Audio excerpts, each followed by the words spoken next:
Okay. Alright, you guys. You never get to see me like this, so just for fun, I thought I would do a short vlog when I was dressed up, I guess. I don't know. Because all of you, you see me when I'm working out, or I'm dressed for work, or something like that. You never get to see me after a church meeting, so I just thought you guys would enjoy something different. So, anyway, here's what I'm wanting to talk about today. My thing is this. I feel like animals are living, breathing things. They need our love. They need our attention. There's way too many people out there that do not treat them with the respect that they deserve. They can feel pain. They can feel love just like we do.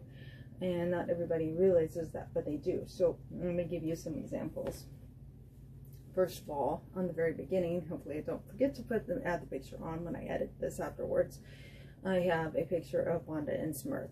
Wanda is completely blind. She was left abandoned by a dumpster. And then you have Smurf. And the two of them, he was actually a chew toy for some dog fighting dogs. And was dyed purple, so that's why they named him Smurf.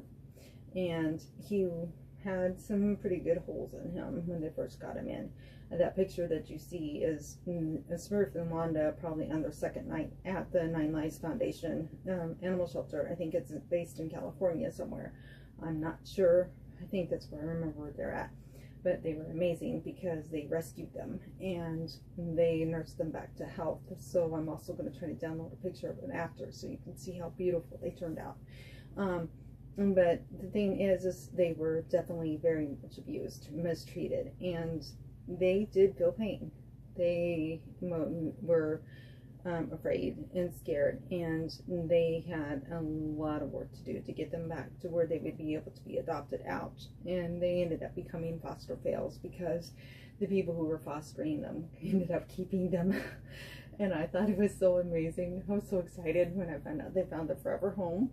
Because I followed the story, and it was actually on Good Morning America is how the story started. So they were on there when it happened. But the other thing is a story, and if you have not seen it, I would highly recommend you download and watch if you can find it. Blackfish. Blackfish is. I was angry and in tears before it was over with, and I wanted to join the protesters that was standing at SeaWorld begging people to never go in there again after I seen it. Some of the facts was that they actually interviewed people who used to work for the place that seen things firsthand. And the first thing that they did was how a lot of people believed that SeaWorld originally got their very first Okra or killer whales because they were injured and they needed help. Yes, they do some good for animals, but that's not how they got them. They knew they could make a lot of money off of them. So they interviewed a guy that ran the ship, the boat. And the guy that ran the boat let people know when they were first getting SeaWorld started and starting it up, they would take two boats and they would shove these killer whales into a corner. They would watch for the pods and they'd watch for the babies. And they would put them into this corner to where they couldn't get out. And they would steal the babies. And that's how SeaWorld got their first original Okra. It was not because they were in danger or in harm or hurting. They stole them from their mothers. Okay, that's wrong. Number one, they're meant to be in the wild. They're not meant to be cooped up. And the second thing was that they decided one SeaWorld wanted a baby Okra that was at another SeaWorld. I think the one in Florida, one of the one that was in another state. I can't remember which state. It might have been Ohio. And anyway, what happened was they stole the baby. They sold the baby for thousands and thousands of dollars, like maybe $10,000, something like that. I'm not really good with numbers, so you'll have to watch it to know the actual facts. I'm telling you the best I can remember. And in this documentary, they showed pictures of the mother afterwards. The mother went into a corner of the tank, would not eat, would not touch no food. And all she did was made these horrible noises. And they listened to her and listened to her and listened to her. They're trying to figure out, why is she making all these noises? She's making her noises because she was missing her baby. She wanted her baby back. She was letting them know that she missed her baby and she wanted her baby back.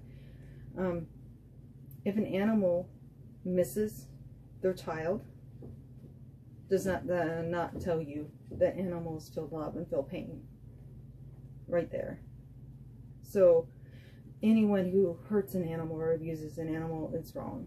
I mean, we do, you know, in every country, you know, people, you know, have animals that they eat for food, like chickens and things like that. I mean, as long as it's humanely done, it's fine. As long as it's not done out of sport or just because you're mad at them or something, that's fine. But when you do it on purpose, it's wrong. That is animal abuse. I'm very strong against that. I love animals, and the thing I will tell you about animals is they need us. We are their voice. They don't have anybody else. They can't speak.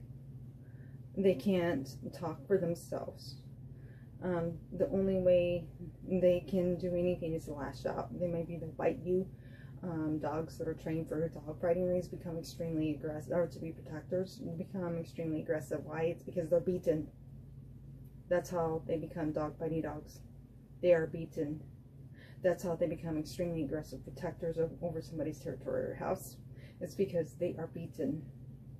I know I have been around pit bulls and Rottweilers that are the sweetest dogs you will ever meet. I had one that has a neighbor who had one, and he would come up to the fence and his head was as big as and bigger than mine, and he would literally throw his paws over my shoulders and lay his head on my shoulder and just want his loving. I would just love him on him and rub on him. His name was Dallas. He was such a cute dog. And I had another friend who had a Rottweiler that was a female, and just prepared to have a bath. And whenever you would go over to her house, because you would be covered in dog slobber, because that's how sweet she was. So it's how they're trained and how they're treated. If an animal is abused or mistreated, it's going to lash out like a human being would lash out. Sorry. Why? Because they have feelings and they feel pain. So please, whatever you do, don't mistreat animals. The real reason I'm doing this vlog is this. I am very much for animal shelters. And the thing is most animal shelters out there now, a lot of them claim to be no-kill animal shelters. There's one thing you got to realize is when they get overly booked and overly full and they are not getting enough people to adopt them, they have no choice but to end up euthanizing animals. And some of these animals are super sweet and loving animals. They would make a great pet. And then what happens is there's not enough people adopting them, and there's so many flooding in because they have been abused, they have been mistreated, or people decide they can't keep them for one reason or another. Don't get an animal if you're not going to treat it like family or your child. Don't get an animal if you can't physically take care of it, mentality take care of it, emotionally take care of it, because they need you just like a human child needs you. And they really need your love. They need your attention. They need to know that you care. They need to feel safe. You need to give them a safe place. And so these shelters fill up because of animal abuse, you know, stray animals, because people just threw animals out that they didn't want anymore or couldn't afford to take care of them, or just because, you know, they were strayed from the beginning and they're trying to find good homes for them. So go to an animal shelter and let the animal pick you, because that's the best way. A lot of times you can go into these animal shelters and they have these rooms where all these cats will come around you, or all these dogs will come around you, correct? And you watch them, you play with them, and half the time they pick you. I had a friend who told me she was at an animal shelter and the cats were in the cages and she's looking at the different cats. And every time she turned around, she felt something yanking and pulling on her ponytail. And so finally she's like, what is pulling? Because she was playing with the other cats. And why is there somebody yanking on my ponytail? So finally she turns around, and that's how she got her cat named George. The cat was telling her, I want to go home with you. I like you. So the animals will pick you. You know, you can tell they come up to you. They seem to be, you know, it's like a natural attraction, I guess. They pick their human, is how I want to put it. And they pick their human. It's they know who their human is and who they want to be their human. And it's just a beautiful connection between the animal and human at that point, because if they pick you, they're going to be so loyal to you, so loving. Like my cat, Dixie, I have anxiety attacks sometimes, and they always hit me at night, and sometimes I can't sleep at night. And so I'm lying awake wishing there's somebody I could talk to. And sometimes what I'll do is, because me and my husband always sleep in separate rooms, I will have been known to keep the cats out and not let them be in the room so that I could have Dixie with me. And she'll curl up with me. She knows when one is coming on, and she's headbutts me. She lays on my legs. She does everything she can to comfort me and to calm me down and keep me calm. When I'm sick, she doesn't leave my side because I'm her human. She has a connection with me. She senses when I'm not feeling good. And Grayson is the same way with my husband. He has a connection with him. He won't leave his side. And Dixie also has a connection with him, which is really cute. When he's not feeling well, she won't leave his side either. When we look at it, I'll be jealous because I'll be like, excuse me, I want my cat. Give me my cat. But if he's not feeling good and she senses it, guess where she's at? She's with him. So, and cats have feelings and they care. And when we lost Cuddles, he was 13 and a half. He died suddenly on us, and it was the most horrible day. My husband wouldn't let me go down there because he knew something was wrong, and he found him laying dead on steps. Dixie let out the most horrible cries I've ever heard out of an animal in my entire life. She missed him so much. She was mourning him, and she mourned him for a good 6 months. And I remember that day, I thank goodness I was off. My husband had to work, but I was off.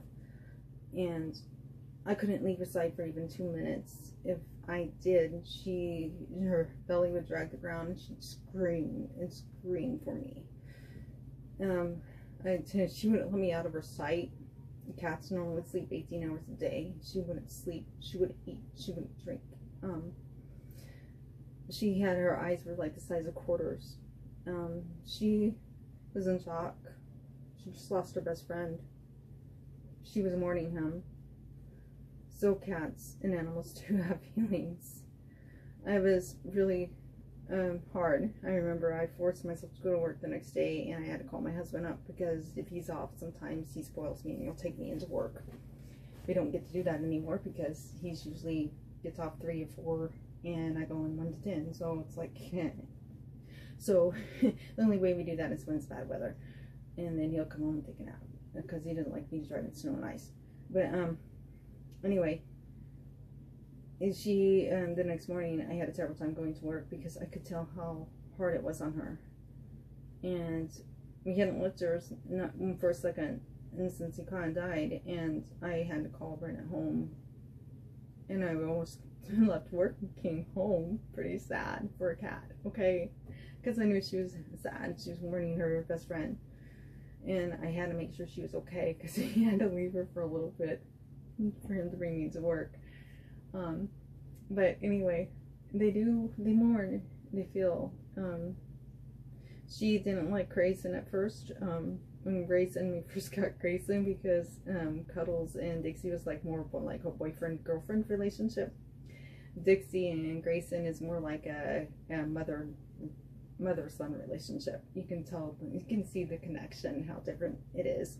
And Cuddles groomed Dixie every day. If she felt nervous or scared, Cuddles would be right there by her side, and he'd be licking on her, loving on her, saying, and checking on her and stuff. So it was definitely more like a boyfriend-girlfriend thing for them too. They were so cute to watch. And then Grayson, he's like, eh.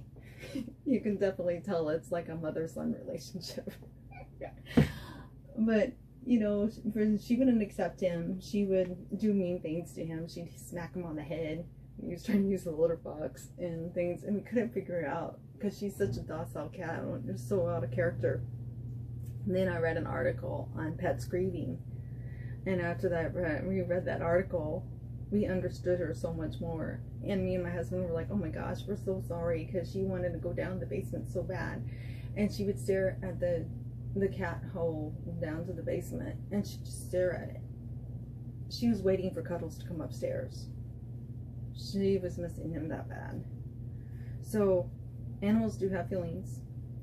They do care. They do know how to show love. So abusing them is wrong. Animal abuse is wrong. You need to love them. You need to nurture them. Again, we are their voice. We need to take care of them. And most importantly of all, don't adopt from these pet shops. These pet shops, you know, a lot of these times they come from these places where they don't take care of them properly. And they just want to make money off of them. Okay? Lots of money. Like, they just charge you $300 to $500, right? Pop for a cat or dog. Go to the animal shelter. You spend $100, $125. They've already been neutered, spaded, they're up to date on all their shots. A lot of times they're microchipped, so if something happens and they get out, you can find your baby again. Those animals have a lot of times, sometimes been neglected and mistreated and just abandoned for no reason. And more than anything, they need love. They need to know that they are in a safe place. They need to know that they're cared about. So please, please, please, please, go to an animal shelter and adopt. Have a great day, everybody. I hope you're enjoying your Sunday. And this ultimately is a workout channel. So keep moving, keep eating healthy, and whatever you do, don't give up on yourself. Subscribe, like my videos, check me out on my Facebook. I also have an Instagram, which is more of a personal Instagram, but my moderator, YouTube manager, thinks it'd be kind of cool to see if people would follow me on that. I'm like, yeah, they're going to see all my personal stuff. They're going to really enjoy that. That one. But anyways, so scratch that one. Go to my group. I have a group called Dixie Cuddles, and it's Motivate and Encourage. It's a good group. It's kind of spoof off my page. And then, you know, subscribe to my channel if you like. Have a great day, everyone.